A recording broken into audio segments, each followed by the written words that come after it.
Bismillahirrahmanirrahim. Assalamualaikum warahmatullahi wabarakatuh. Masih dengan saya Setia Furmanholid. Dan saya Manda Ina Agustina. Ya, hari ini kita akan bahas satu tema yang menarik, yaitu kok bisa cerai sih? Nah, kita mau bahas itu, tapi sebelum itu jangan lupa like, komen, dan subscribe. Yuk kita mulai.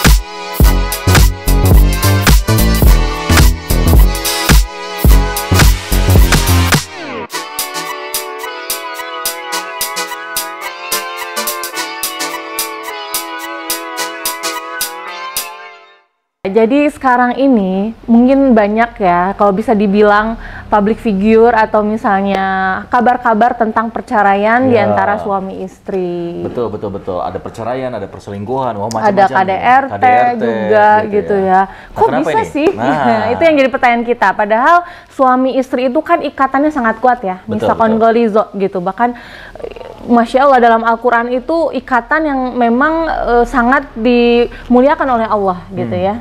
Karena memang tadi dari suami istri ya yang memang mengikat janji setia seumur hidup ya. Nah ini masalahnya banyak yang menggampangkan. Betul. Seperti yang pacaran putus. Padahal pernikahan itu suatu ikatan yang sangat-sangat kuat sekali. Jangan gampang-gampangin. Ikatan suci yang sangat sakral. Ingin cerai. Nah, ini hati-hati juga ya. Nah, apa kira-kira? Kenapa kok bisa cerai? Silakan saya. Iya, jadi kalau berdasarkan penelitian sih dari pihak dari Departemen Agama juga ya, perceraian terjadi itu memang motifnya sangat banyak, namun yang paling utama itu ternyata dari komunikasi. Pertama di komunikasi ya? Yang keduanya ekonomi. Yang kedua ekonomi. Ya, dan yang ketiganya perselingkuhan. Dan orang ketiga lah. Orang ketiga seperti itu. Nah, berarti yang paling utama itu komunikasi? Betul. Nah, gimana tuh maksudnya komunikasi gimana? Iya, jadi suami istri tidak terbuka, kemudian juga ada yang ditutup-tutupi,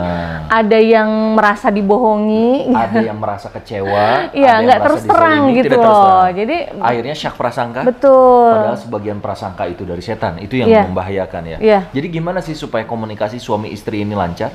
Ya, tentunya dari suami istrinya mesti berkomitmen. Ketika sudah suami istri, tidak ada lagi aku dan kamu, tapi yang ada adalah kita.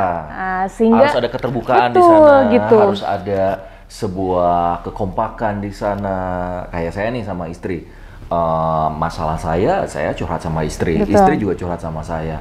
Bahkan kalaupun saya misalnya ngasih ke orang tua, dia ngasih ke orang tuanya, itu nggak ada masalah bagi kita gitu. Bahkan saya suka bantuin, beliau juga suka bantuin. Nah itu komunikasi yang bagus. Seringkali justru ya udah deh, ini masalah aku. Betul. Ya suami misalnya ada masalah di pekerjaan, istri nggak tahu menau, ternyata utangnya udah besar banget. Begitupun istri, karena nggak mau ngerepotin suami, akhirnya pinjam sana, pinjam situ, banyak kan ya.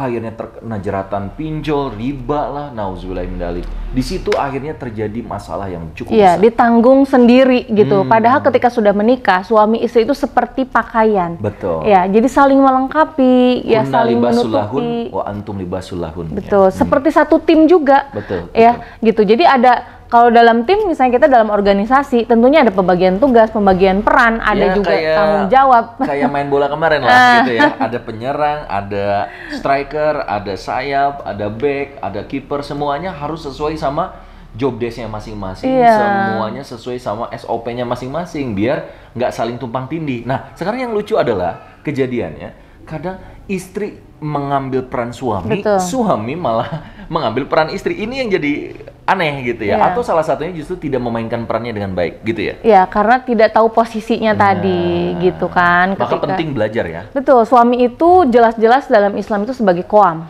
ya gitu. Ar-rijalu qawwamuna 'alan nisa, pemimpin bagi wanita. Dan istri itu adalah makmumnya ya. Kalau misalnya suami imam, ya istri harus jadi makmumnya. Masa dua-duanya jadi imam kan nggak mungkin kalau dalam sholat. Betul, ya nggak gitu. Dan makmum harus mengikuti gerakan imam mau seperti apapun itu gitu. Nah istri juga sama, harus qanitatun hafizatun ya, seorang yang taat kepada Allah, taat kepada suaminya, juga menjaga harta dan kehormatan suaminya. Ya, ini yang pertama komunikasi. Ya. Yang kedua adalah ekonomi.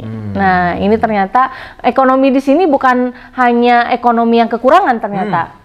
Tapi ekonomi juga yang diuji dengan kelebihan, keberlimpahan. Misalnya nih, seorang istri dulunya itu waktu suaminya masih biasa-biasa, tapi ketika istrinya perform, dia punya bisnis besar, akhirnya suaminya ditendang. Iya. Banyak yang kayak gitu ya saya? Ada yang kayak gitu ada ya. contoh kasus akhirnya, kita juga.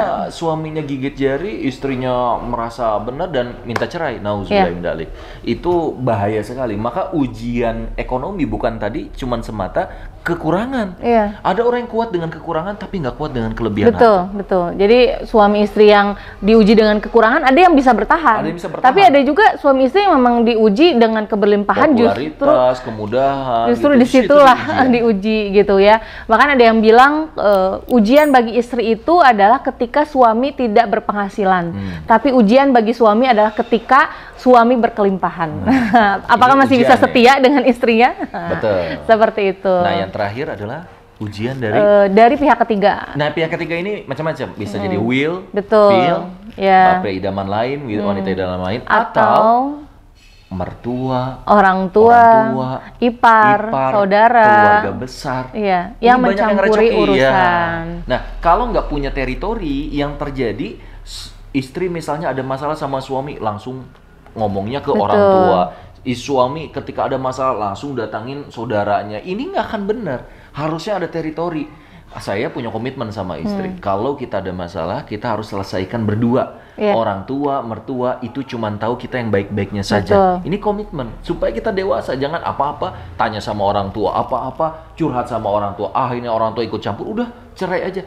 Ini permasalahan yang banyak terjadi. Iya, jadi kalau misalnya kita sudah melibatkan pihak luar, dia tidak tahu seperti apa sebenarnya keadaan di dalam rumah tangga itu, gitu. Akhirnya punya, ada prasangka, gitu. Kemudian juga memanas-manasi, mengompori. Nah, jadi kadang-kadang kebakaran itu bukan terjadi hanya karena api sedikit, tapi ada yang membakar ini ada yang mengomporinya, misalnya jadi menumpahkan minyaknya sehingga semakin besar apinya gitu. Padahal sebenarnya bisa aja ya dipadamkan misalnya hanya dengan menyemprotkan air gitu ya, tapi karena misalnya sudah banyak kompornya, akhirnya api semakin besar dan nggak bisa dipadamkan oleh pemadam kebakaran juga gitu. Misalnya, atau perlu berhari-hari, berbulan-bulan dipadamkan misalnya kayak gitu. Nanti kita akan bahas tentang bagaimana tips mengatasi konflik, tapi nggak sekarang, cukup dulu sampai sekarang. So buat teman-teman semua, hati-hati dengan 3 hal tadi. Yang pertama adalah komunikasi,